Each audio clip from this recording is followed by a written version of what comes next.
এই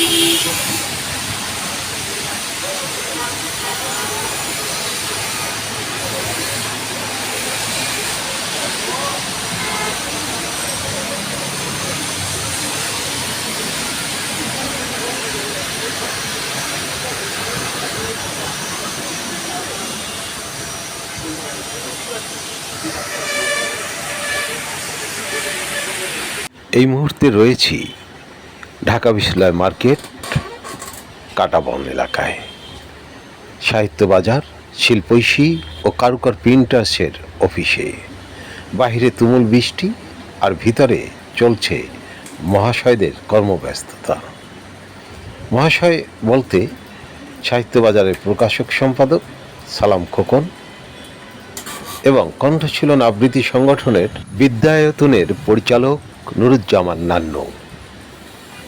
তাদের এই কর্মব্যস্ততায় আমিও সঙ্গী হলাম কিছুটা সময়ের জন্যে, তবে আমি নীরব দর্শক।